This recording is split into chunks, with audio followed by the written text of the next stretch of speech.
All right, good morning, boys and girls. And today, Charlie Craven here, by the way, in case you thought you were watching someone else. Let's just get that cleared up right off the bat. Anyway, today I'm going to tie for you an EP Minnow. And I had tied a bunch of these for my friends Drew and Justin going down to the Amazon, and it occurred to me that I should probably do a video. And then I looked and I saw that I had done a original EP Minnow video for Fly Fisherman Magazine, which is on their site and I think on our site as well. So I'm going to give you sort of the elevated version. That video, the original video is probably 10 plus years old. So we're going to kind of give you an updated version. And one of the things as I was tying the flies for Drew and Justin that I noticed about EP Minnows is they don't have a lot of movement. And Matt Winkler and I were talking in the shop about it, and just sort of deduced that there's not a whole lot of side-to-side movement. Great profile, awesome fish shape, and a fairly easy fly to tie, but not a ton of movement. So I've added a feather tail to these, and actually the version I'm going to show you is going to be just ever so slightly different from the one sitting in my vise right now. But I'm going to show you a few little tricks on this and a couple cool ways to sort of dress it up. And this is a fly that you could use for bass or pike or walleyes or peacock bass or anything in the Amazon. It's a bait fish. Great saltwater fly as well. So this is a pretty versatile fly, and obviously you could tie it in a ton of different colors. So do as you please there. What I'm going to start with here, as far as the hook goes, I always tie these on saltwater hooks, just using them for predators and bigger fish. Excuse me. The hook choice is sort of paramount. So I'm going to use a Gamakatsu SC15 in 2-aught. I'm going to kind of give you a combination of a couple different versions of this fly here as I tie it, and you'll see sort of what the options are. But I'm going to kind of do this one full dress, and you can take away or add to from your perspective whatever you think you need. So what I'm going to do here is I've just got some gray Nanosilk in 30 Denier, and I'm going to tie this on here behind the eye, and I'm going to run back to the bend. And I'm going to use this small thread for the tails. It's very small and flat, and it's going to tie this tail in nicely. And eventually we're going to switch to the monofilament thread that is sort of part, an inherent part of an EP Minnow. So what I've got here are 2 white saddle feathers, and I'm going to take and oppose these 2 feathers so they're inside to inside, and I've sort of pre-measured them and clip the butt in so that I've got them just exactly at the same length. And I'm going to take these 2 feathers, I'll bump my thread forward a little bit, and I want to tie them in with those 2 stems right next to each other. And as I wrap back over them, I'm going to lift up on the base of the feather, and you can even sort of twist it toward you to counteract that thread torque to get them centered on top of the hook. I overdid that.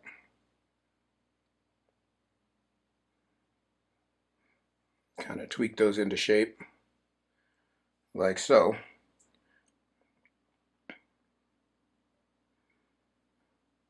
I'm not loving the way those are sitting, so I'm going to do that again. And that's one thing, I think a lot of people ask me, how you always get it right. That's why I'm going to leave this in. I don't always get it right. Sometimes you got to go back and do it again. And don't feel bad about that. Don't hesitate to do it. You'll never come out with the perfect fly if you screw up the first step and just go on. That's much better. Right up on top of the hook. So I'm going to lay those in there. Make sure everything's square there. And then the next step that I'm going to do, and this is sort of optional. You'll see we're going to eventually end up covering this up because I want to show you yet another trick. But what I'm going to do is I'm going to take some mini flat braid. This is Vivus mini flat braid. I'm going to use gold here. I'm going to take a section of this and cut this off. And I've got, I don't know, 6 or 8 inches, 8 or 9 inches. I'm going to tie this in up here just behind the hook eye. And one of the reasons I'm using this 30 Denier is it's going to make no bulk on the hook. So it keeps things nice and thin. But I'm going to wrap this flat braid all the way back to the base of the tail, and then forward again, kind of actually building it up a little bit. And what this will ultimately do on our finished fly is give us a kind of a gold lateral line down the side of the fly. Really a slick way to do it. This fly's got a lot of resin, and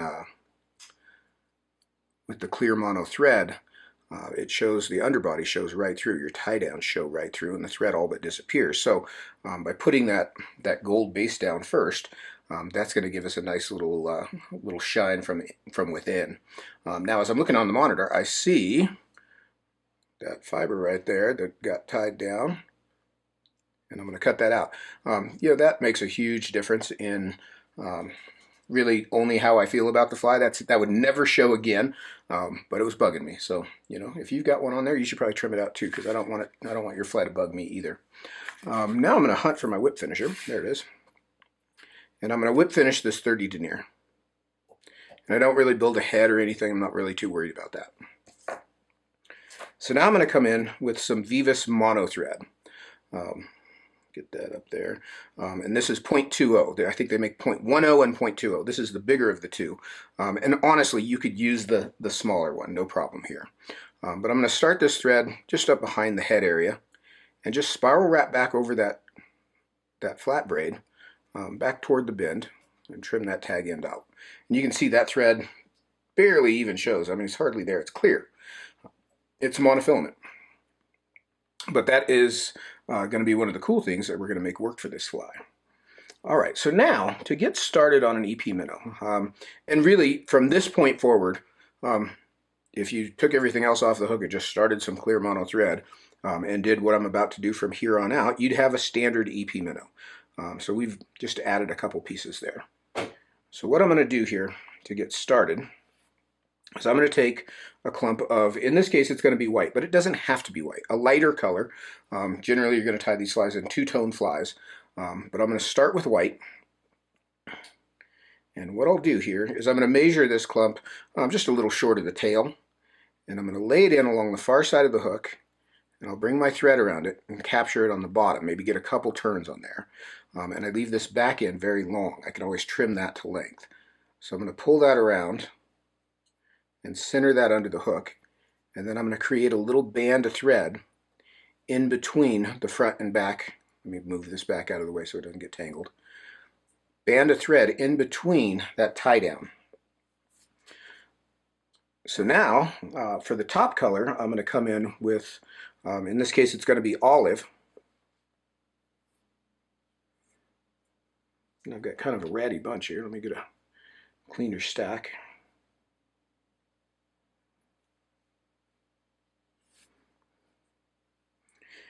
The other thing that I should mention on this is when you're tying with these EP fibers, and these are just plain old EP fibers. These are not 3D fibers, but I'll show you how I'm going to mix those too.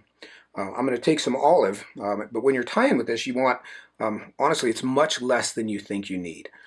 It's a pretty sparse clump, and you'll see when you finish this fly, when you're trimming it down, so much of it ends up in the trash. You really don't need very much material to tie this fly. So start off with very little, and kind of as you tie a few of them, you'll see that you can get away with even less. But I'm going to measure that all back to just short of the tail. You could even, you know, for safety's sake, go right the same length as the tail.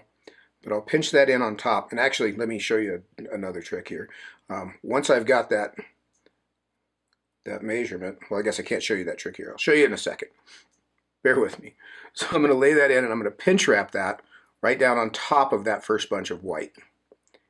And again, I want to cover that band of thread. I want to create that band of thread so that I've got some space in between here. So now what I'm going to do to start building the profile of this fly is I'm going to fold the olive back on top and catch it with the turn, maybe a couple. And then I'll fold the white back on the bottom and catch it with a couple turns. Then I can bump the thread just up and off. I do like to take these whites on the bottom and kind of pull them to either side of the hook point. I didn't do that with the first long bunch, but I'll have a chance to. So speaking of that first long bunch, I'm now going to trim that just a little longer than the tail, and they all have about the same, and I've got a couple of stub ends left. I'm going to save those because you'll be able to use those later. All right, once I've got that anchored down, a few tight turns, Again, I'm just sort of sweeping things back around the hook point here just to make things clean. I'm going to come in with some Solarez Bone Dry Plus, and this is just the perfect consistency for this stuff. And I'm going to put just a light coat over that tie down, just enough to soak in and make it wet. I want to get both sides, top and bottom, all the way around. And you can see as I do that, that thread sort of disappears. Then I'll hit that with my UV lamp and cook that in place. So now we're going to do the same thing again, and that's one of the cool things about an EP minnow is if you're not good at them when you start, you're going to get a lot better at them as you go because it's just the same step over and over again. So what I've got here, what I'm going to use for this next bunch is a clump of yellow and white EP fibers that I just blended together myself. I just took one stack of yellow on top of one stack of white, and then I used a brush. This is a loon brush to sort of blend it together, and then I peel it apart and stack it back on top of itself, and just sort of mix it that way until I get a nice even blend. So I'm going to take a smaller clump of this yellow and white, smaller yet than what I've got, and this is going to be sort of a color blend as we blend up the belly of the fly.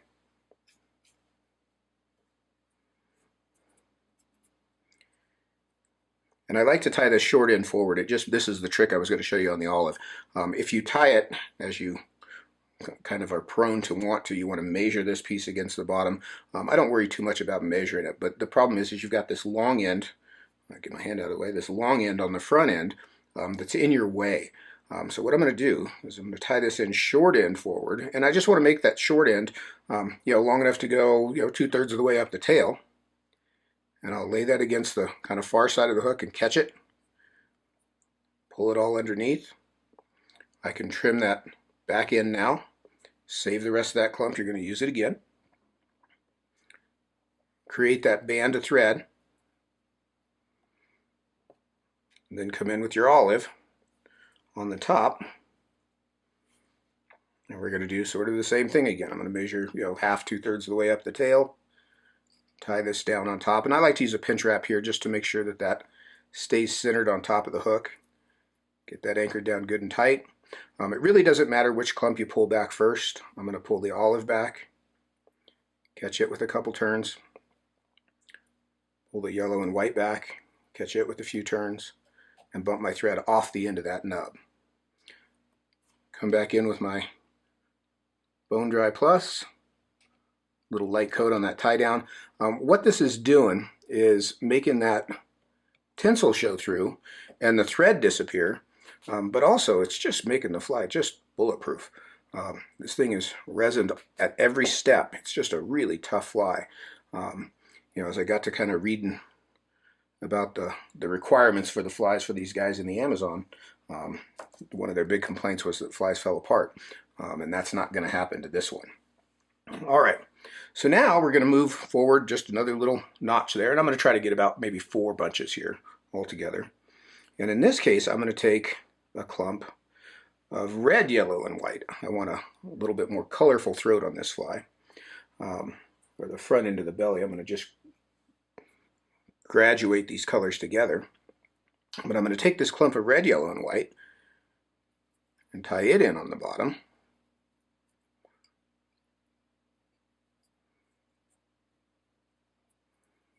Make that band, a little bit of space.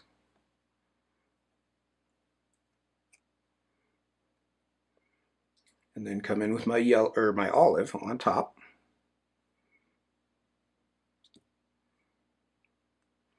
Where'd my, I had a good clump of olive. There we go.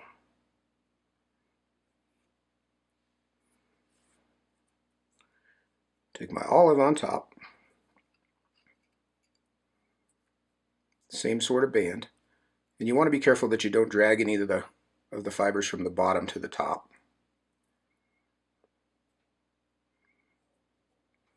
We'll fold the olive back.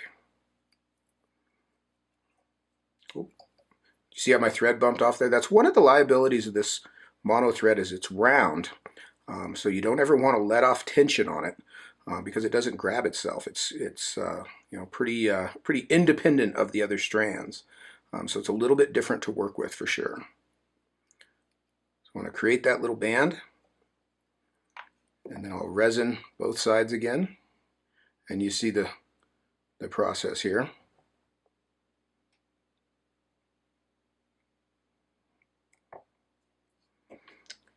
And you can even see once that resin hits it, the tie down changes color along with the color of those EP fibers on the bottom. We added that little bit of red in, and that tie down has sort of got that color showing through it as well. Remember just a second ago where I asked where the rest of my olive was? Here it is. I can cut that off and save that clump. That's the rest of the olive. You guys got me all sidetracked. All right, bump the thread forward one more little notch.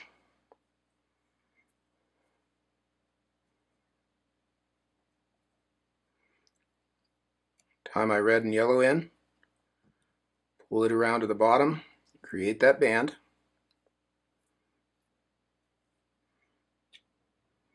Pick up my olive, tie that down, create the band. And that band has just got to be long enough that you can get a good fold in the material to anchor it back in place on top. And one of the cool things with resin these days, you can do that with a pretty small amount of material, really all said and done. So now I'll fold my red and yellow back and anchor it down with a few turns. Trim that out. Another little shot of resin.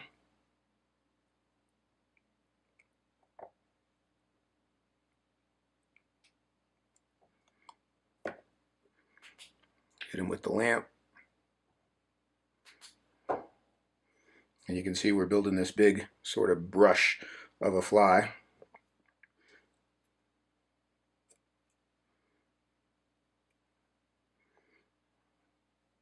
And we're going to bump forward one last little bit here. And I'm going to grab one more clump. I just sort of ran out of enough of the red and yellow. Red, yellow, and white. I'm going to take this clump and I'm going to bump right up to the hook eye.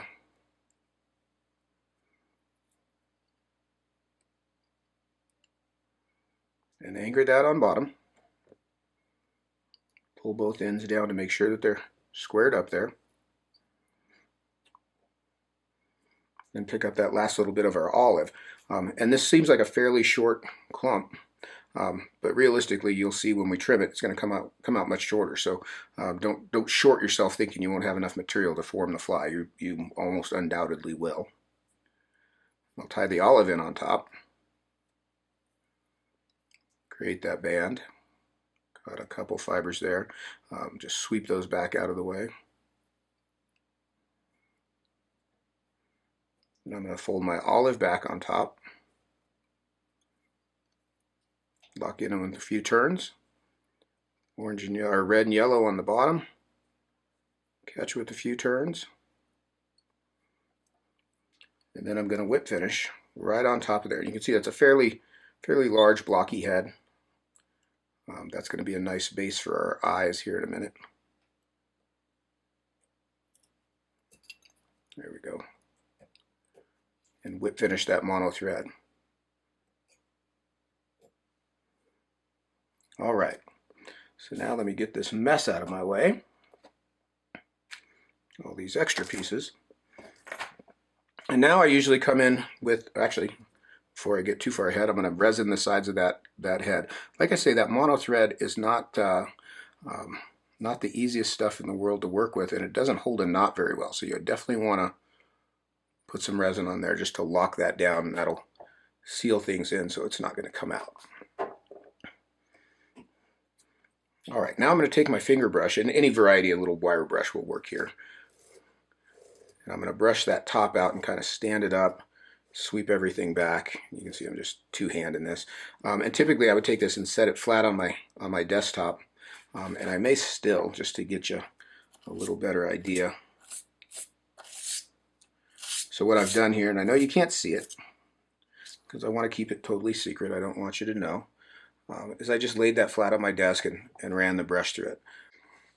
Okay, I have to admit that I went on trimming that last fly after the camera ran out of time. So I whipped up another one as close to the first as I could, and I'm going to show you how the trimming process goes now. And we're just going to splice this in and act like it never happened. So I just let you in on a little industry secret. At any rate, what I've got here is that finished fly. Or a finished fly, much like that fly. And I've brushed everything sort of up and back and along the directions that it needs to be. And the gist of trimming this fly is I'm going to use a pair of long bladed scissors. And this particular pair is from Loon. This is a pair of long curved shears. The braid scissors from Renowned are great for this as well. Even a long pair of razor scissors does the job nicely.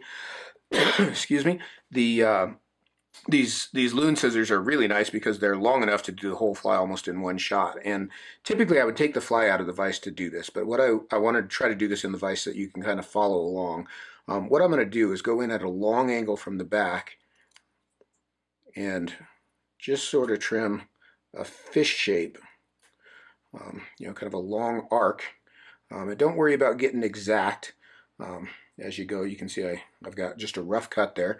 And if in doubt, cut a little on the long side. You can always make it a little bit shorter. So it's going to be a little harder for me to do this on the bottom because of the hook point and the vise in the way. So I'm going to just take the fly out and try to hold it up here and line everything up. And I usually make a cut sort of angling right at the hook point, and then from there up to taper and get that general fish shape. Hold that right side up there. You can kind of see the general shape that I'm going for. And then I can sort of nick down the front edge and sort of, here I'll put them back in the vise so you don't have to contend with my fingers. Kind of take out any of the high spots.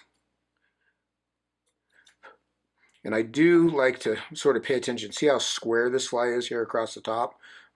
There's a better angle of it. I like to sort of round that off, round these corners off to a taper on each side.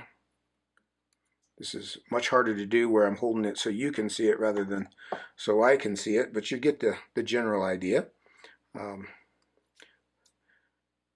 really, once you do a few of these, they go pretty quick. The natural tendency on this kind of thing is much like deer hair. You can sit and trim on it all day, but you really don't need to. I find myself trimming 1 millimeter at a time off just to kind of smooth things out and get it perfect, where I really don't need to do that. And you can see I'm just kind of tapering up toward the tail end. And you can leave a little of the tail hanging out, or you could let those fibers extend all the way to the tail and end up with that sort of general fish shape. I do like to taper this head down a little more than what I got on that first shot. About like so. So I've got a nice wide profile. And then very often I'll come in with a finer pair of scissors and kind of get the detail trimming along the edges and kind of round that bottom side off. If you've got anything kind of where it's not supposed to be, you can sort of clean it up. But honestly, don't get carried away with trimming this to an exact shape, because once you fish it, it's going to change shape a little bit. And to that point, I even like to take, after I've trimmed it, take the finger brush and kind of brush it out a little bit again. That raggedness is what makes these flies so cool. And that also give you, any spots that you miss that you might need to clean up a little bit, like so. But at the risk of boring you, that's the gist of the trimming. Just kind of a long, coming in from the back end and making the cuts to create that shape. And you could go, I could make this fly half this wide if I wanted to, and you end up with a much smaller profile. Just depends on what you're after. And this could be a trout-sized fly or a tarpon-sized fly, just depending on how much you trim and what colors you tie it in. But you can see that really cool flash lateral line there going down the side as well. And we could go on just like this and stick the eyes on, or kind of continue as I'm about to with the other fly in the jaws of the vise and kind of walk you through that. So that's the gist of the trimming. I'll kind of give you the side view, front view, get them squared up there. You can see how I've rounded these edges off a bit. There's the bottom view. There's the back view if you wanted that. You can see pretty skinny. Still got some shape and taper to it from the bottom. And you can see, actually, that's a great view of the color blend between the red, yellow, and white, and the yellow and white into the white on the bottom. Just really cool the way that works out. And you could obviously do that for a variety of different colors depending on what color fly you wanted to end up with. So that's the trimming process. A long bladed scissor makes that job much easier. You can do it with short bladed scissors. Obviously you can see what I'm trimming with short bladed scissors. You just got to make a lot more snips. So there you go. Let's finish this fly up. I'm going to switch back over to the other fly, and we'll carry on, and I'll show you a couple little tricks to dress this up a little bit, should you so desire. Okay, so we're all done with our trimming, and you know that's a sort of short-lived thing, because I seem like as long as this thing's in front of me, I'm gonna keep trimming on it. But we've got a pretty good shape, overall shape, sort of a teardrop shape. You can see tapering down pretty thin here to around the tip of the tail. And as I pull that out, I can see I want to get rid of some of that, make that not quite so square. Just tapering down to the tail, and you can see overall fish shape. Now, one of the things I want to point out here is you can see that gold lateral line of that tinsel that we wrapped on or that flat braid that we wrapped on the hook shank inside there does show through. So at this point, you can just take, you know, on this size fly, I think it's 5/16, take a 5/16 eye and resin it right on top of either side. And let me pull one off here. These are adhesive, but you've got to use resin to actually attach them. But something like that, and call that fly done. You could be done there with the resin. Now, I'm going to show you a cool trick that is going to actually cover up that flash that we just put on, but is going to make a cool stripe down the side of the fly that will add some color. So what I'm going to do here is I've got 2 Grizzly dyed Chartreuse feathers here, and I want to even their tips up. And I've just got them stacked one on top of the other, and you can see I've created a separation point here toward their bases just for a rough measurement. And I want this to be from just behind the hook eye to just short of the tail there, like so. Yep. And then I can come in and just cut those off right there so that they're both exactly the same length. And I'll save one off to the side, and to give you an idea of what we're about to do is we're about to put this feather in after the fact right there along the side of the fly to give some nice barring down the side of that fly. Also build in a little bit of movement and shimmer in there. And historically, when I've tied these, you tie these in, and this is one of the catches with that monofilament thread. It's really hard to get those feathers to stay flat where you put them. And then as I was tying a bunch of these, it occurred to me that with modern day resin, I can take advantage of that and glue that feather into place. So what I'm going to do here is I'm going to pull that feather out, and I'm going to take some medium viscosity Solarez, and I'm going to put a little glob here. I'll put it on there, then I'll turn it so that you can see. Just in here behind the hook eye, right at the front edge of the body, kind of a little smear, and kind of bleed it up and down. And I put that right there. Now I'm going to take the tip of this feather, and I'm not stripping anything off of it, and I want to kind of keep the fly sideways as I do this, and I'm going to tuck this feather into that resin flat against the side of the fly. And you want to make sure that this is one of the just coolest things about resin, is you've got a lot of work time with it. Get that feather right where you want it. It should be cupped right up against the body of the fly. Make sure it's straight and flat. If you're having some trouble with it, you can even hold it there and then hit that resin with your lamp and cook it in place, and that's locked in there. We've got resin under that, we've got resin over that, and the feather's tucked into the middle of it. So that's not going to come out. That's actually a super secure way to tie that or put that in. Now I'm going to do the same thing here on the near side. Take a little glob. I'm going to get my bottle to give it up here. There we go. I'll try to turn that so you can see it's a decent sized little glob. And you can use your bodkin to smooth that out if you need to. That one's actually leveling pretty well. And I'll lay this feather in on the near side.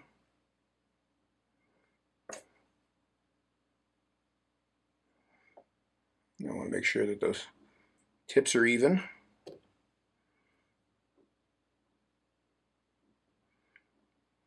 Hold them flat there and cook that. So now we've got that one locked in on this side. So two cool, really cool lateral lines. And like I say, if you were going to do the fly like this, you could just use mono thread and skip the tinsel underbody, although that does show through slightly when it's wet. So that those are sort of you know, mutually exclusive. You don't need to do the tinsel. It's not going to show if you're going to cover it with the feather. If you're not going to put the feather on, then put the tinsel in there and you get a little flash built in. So now that we've got those in, and that's all cured, now for the eyes, I'm going to come in and put a glob right on top of the base of that feather. And I like to use a pretty good sized shot of this. And I'll pick up my eye and set him down right on top of that resin and sort of let it bleed out around the eye. And just make sure he's centered and square. One good way to keep from getting that all over your fingertips is if you've got a half hitch tool. This just happens to be the end of my rotary hackle pliers.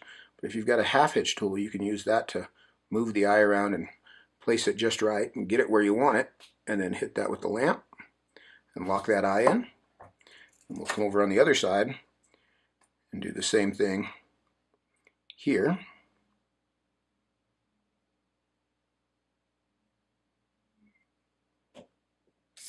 Grab another eye.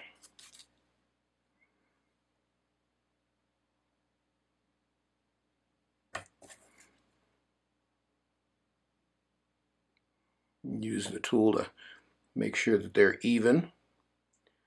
Hold it in place and hit it with the lamp and lock that eye down. Like so. Now, one final little thing on this. What I usually do to resin the heads on this is I'll turn the fly upside down, and I'm going to stay with that same medium viscosity resin. And I'll build a little sort of mask along the bottom of the eyes and the bottom of that head, and then cook that. And I like to cook that from further away. I get in the habit on these videos of putting the light right down on the fly, but you really do want to cook it from further away. And then on the top, I'll do the same thing. And I just want to get all the way around. You can even get up onto the edges of the eyes a bit. Although the way we glued those eyes in, we've got a pretty good base involved there already. And one of the things with resin is don't get in a hurry to cure it. It's not going to go anywhere until you do so. So make sure you get it exactly where you want, nice and even, and then cure it. And you might learn the hard way, like I did a couple different times, to move the bottle of resin out of the scope of that light so that you don't end up cooking the tube of that and having to fight that out of the way. But that is our sort of enhanced, elevated EP Minnow. Let me give you a front view of him here. You can see pretty skinny profile, wide top to bottom. And like I said, true to form, the more you touch these things, the more you want to kind of finalize that shape, kind of round those edges off. Just be careful not to trim your feathers out. Give them one more little push along the bottom, and we're going to call that guy done.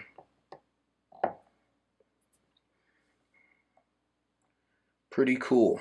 You know, those blended colors on the bottom, you can see how you could very easily make this into a bluegill.